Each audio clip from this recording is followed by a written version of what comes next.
I never thought of it like that. Because everyone is always just obsessed with the event. This is the date. This is the event. This is the date. Not really what who everyone involved in the event was, what they were doing, what happened to them, where they came from, all that stuff. Wow. And there's another example in Byers, which is up by just above Exton, near the Eagle area in Chester County, of a Hungarian immigrant family.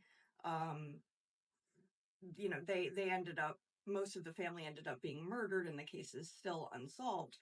But I was reading newspaper articles that were like describing in great detail what their living room looked like, and the knickknacks on their shelf, and what art was on their wall. And I'm like, you would never know what an immigrant, lower working class Hungarian family's living room would have looked like.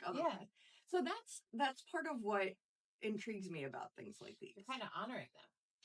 Yeah. I mean, you're not kind of, you are. And not just them, but their community and their family and their culture and, what church they went to. It's all in there. How do you remember all this stuff in your head? This is a lot of facts. I would never be able to remember all these dates. I don't remember all the facts. I often have to refer back to things, but I also do walking tours in Westchester for the Chester County History Center where I work now. I gotta tell the guests about that when they book. Yeah. When do you start doing them? We start up again at the end of March. Oh, that's awesome. So we have 8 different themed walking tours, everything from women's history to arts and entertainment, Underground Railroad, and of course, dark history. We do that in October. Yeah. I would love to do that. But it's easier. I may not remember all the details, but to me, all of these people are kind of, they now live in my brain and in my heart. So they're always all part of it. They're all there. Yeah. So what about the hauntings part? What can you share with us about that? So going back to James Fitzpatrick, Sandy Flash, he's the one that you often hear about as haunting places like the Square Tavern in Newtown Square, Colonial Pennsylvania plantation, where he was reported to have had a girlfriend that he would visit, and I guess he still does. I'm not sure. And Kennett Square. Now, the Unicorn Tavern's not here anymore, but so he's a well-traveled ghost. The other one you hear about a lot is, and here's a really grisly one. I won't go into detail about the whole story, but General Anthony Wayne, who was at the Battle of Brandywine, and he ended up dying in Erie, what is now Erie, Pennsylvania. And he was buried there.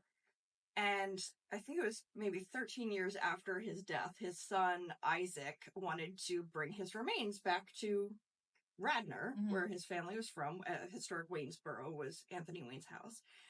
And so he traveled all the way to Erie with this little 2-wheeled cart and this little tiny box for his father's bones, because that's what he assumed would be left after 13 years.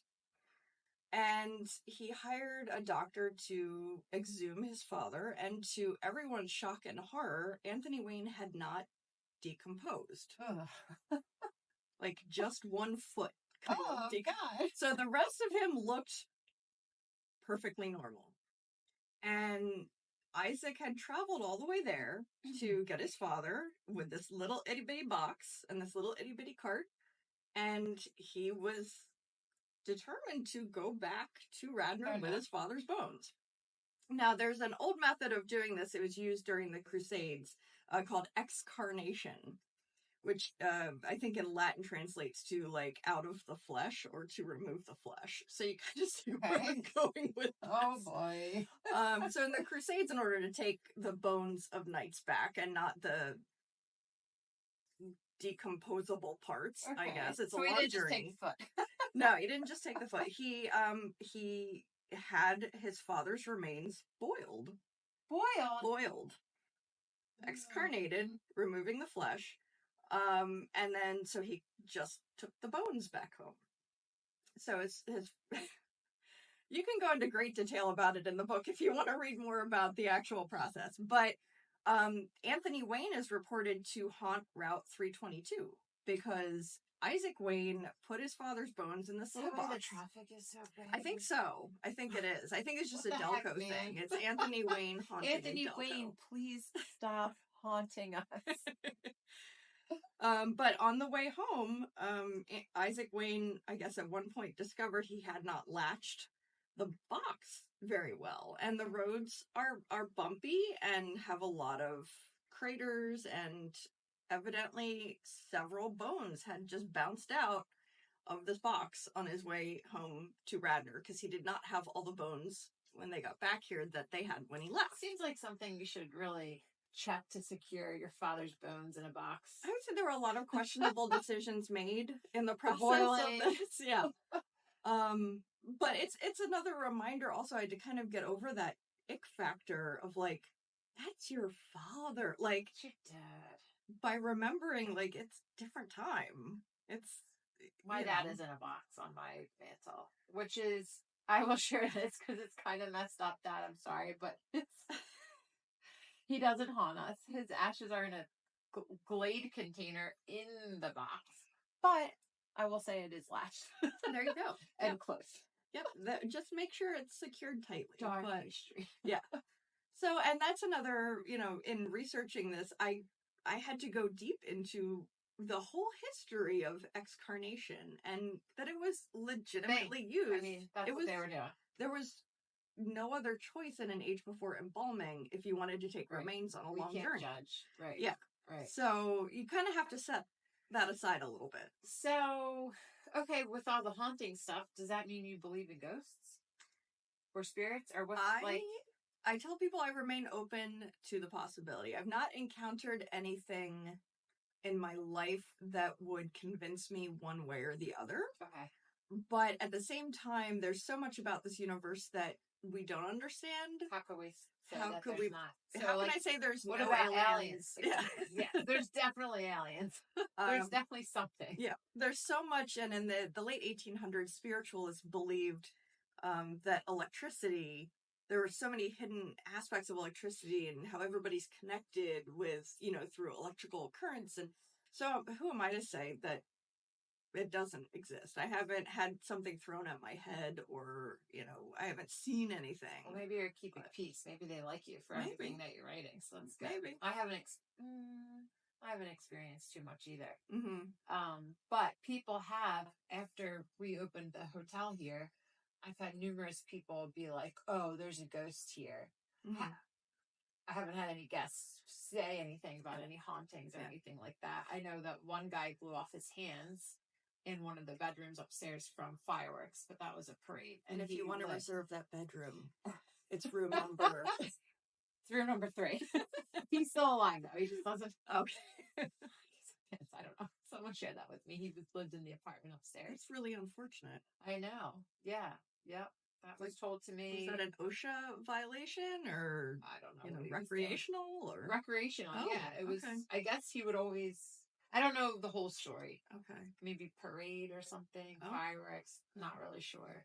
But I had someone else reach out because these were 2 twin homes originally, so families lived in here. Mm-hmm. And someone came. Her bedroom was on the 3rd floor, and she used to hide stuff under the floorboards. And we went up, but I had already done everything. I'm like, I gotta rip these up. We have to see what's under here. And then Thornbrook, that happened, and I've had a ton of happened, which I will share at another point. But I had a ton of people reach out to me and say that there's been a ghost there as well. But I don't know. There's a ton of history on that. Oh, there's property. A ton of history. Yeah. The Darlington family. Yes. Do you know anything about them? All that I know about the Darlington family is really positive. So, granted, Darlington's, the family members have passed in the house, but there were, the whole family was full of overachievers and, like, really, like a real go-getting family. So, it's a pretty amazing history. Yeah, I read about parties and fireworks and all that kind of stuff, so it's pretty cool. And I'm always wondering, like, when you share those stories, really trying to picture what the heck they were doing and like what the scenery around and what the world was like then. I just can't even, and what we're doing today, Well, I'm happy to do a whole history of Fawnbrook for you, because there's one particular lady there named Isabel Darlington.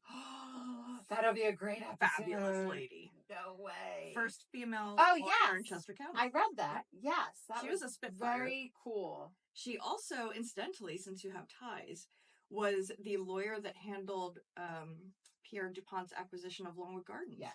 I read that too. That is very cool. Yeah. I forgot about her. We'll have to talk more on that. She died of old age very peacefully. Nice. Good. So, Isabel, hello. She's probably still there. Yeah. Which bedroom is yours? That's so awesome. Yep. Well, thank you so much for coming here to the hotel. I mean, my pleasure. Do you have any new things coming out or anything you want to share with the listeners? There will likely be a Dark History 3 at some point. I have about 72 different stories that I have to... New stories that you just that I haven't covered yet. Yeah. Jeez. And I work at the History Center, so it's easy for me to just encounter things on a daily basis. We have what we call the clippings files, which are just newspaper clippings going back to the 1830s. Wow. That we can kind of go through.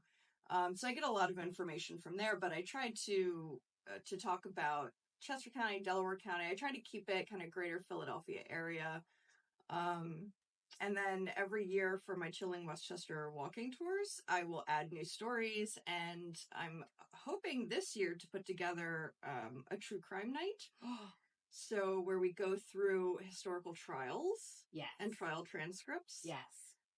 And see if people today come up with the same verdict that they came up with 100 years ago. I love that. That is so much fun. Yep. Sign me up. Okay. Wait, one more question. Yep. When you were little, I'm just trying to envision tiny little you. Pick me apart psychologically.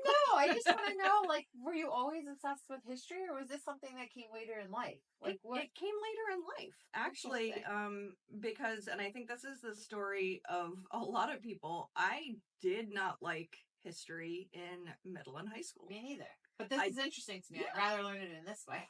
So, and I think that's, part of what I try and do at the History Center as Director of Education is provide... Everyone likes history. You just have to find the part that resonates with you. So for me, it's women's history, it's dark history, but for somebody else, it might be the history of the automobile or the history of coins. There's something about history for everyone.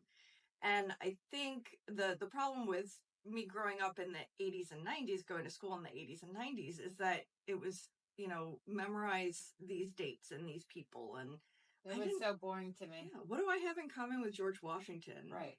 So I think that's where we try to go with the History Center is we hope that you'll find something of yourself